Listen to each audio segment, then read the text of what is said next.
Donc vous êtes mis en mouvement à partir de début février sur la constitution d'un groupe de parents, justement les parents éloignés de l'école, ou en tout cas dont vous supposiez qu'ils étaient éloignés. Donc tu nous as décrit les deux premières étapes de prise de contact, de mise en expression, enfin en recueillant au maximum leur expression, en leur restituant.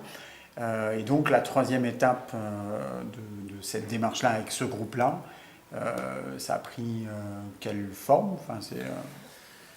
Du coup, la deuxième étape, on est revenu sur un peu nos chapeaux thématiques. En fait, c'était, alors je vais essayer de les refaire de mémoire. Il y avait quelque chose autour de,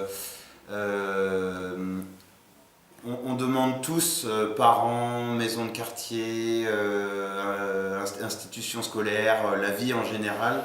On demande beaucoup de choses à nos enfants et souvent qui ne correspondent pas forcément à leur rythme propre, à leur niveau d'avancée, de progression, d'élévation, etc.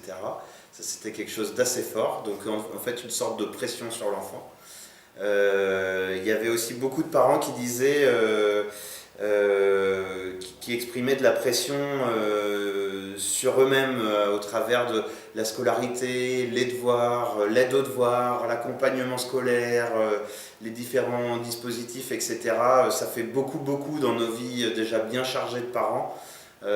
Bien chargées parce que monsieur et madame ont des emplois, ou parce que je vis tout seul ou parce que j'ai pas de boulot et que je cours après le temps, et voilà, tout ça, ça fait beaucoup. Et une troisième préoccupation qui semblait faire consensus, c'était les relations entre parents aussi, aux sorties de l'école, sur le quartier, sont pas évidentes. Quand on débarque sur le quartier, qu'on n'a pas de réseau, quand on a les poches pleines de soucis, c'est pas évident. Quand on n'a pas les mêmes codes que les parents qui arrivent déjà à s'impliquer dans l'école, qui arrivent déjà à s'impliquer dans les assos de parents d'élèves, on se sent vite tout seul, un peu isolé, devant des gros groupes scolaires où on se retrouve à 100 comme ça à 16 heures à attendre les gamins devant le portail, c'est intimidant et personne vient nous voir, on se sent un peu jugé. Enfin voilà, il y avait des choses de ce temps-là. Donc ça, c'était l'idée, c'était de prolonger un peu sur ces trois thématiques à l'occasion de cette deuxième rencontre. Faute de participants, parce que du coup seulement 2 mamans sont venues sur ce deuxième temps et seulement une avait participé au premier temps. Donc il était difficile de vraiment tirer sur la ficelle.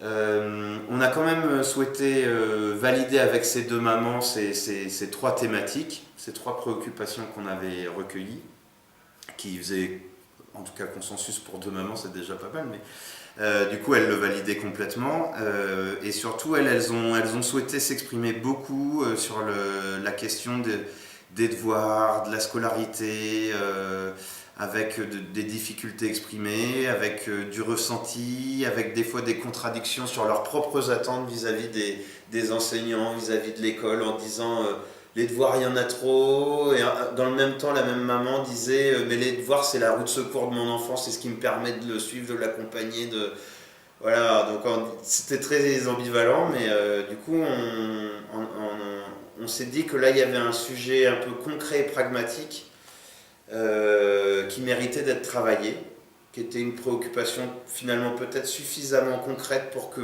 pas mal de parents se sentent concernés. Et puis les 2 mamans nous ont incité à repenser aussi le temps de rencontre.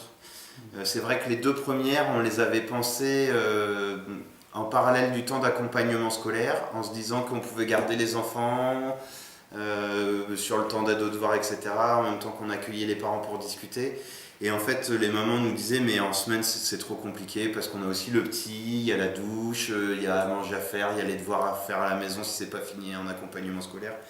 Et du coup, elles nous ont vraiment incité à viser un vendredi soir et nous arranger pour que elles ou nous, on s'assure que les enfants ne soient pas un élément qui vienne alourdir l'organisation, les discussions, etc.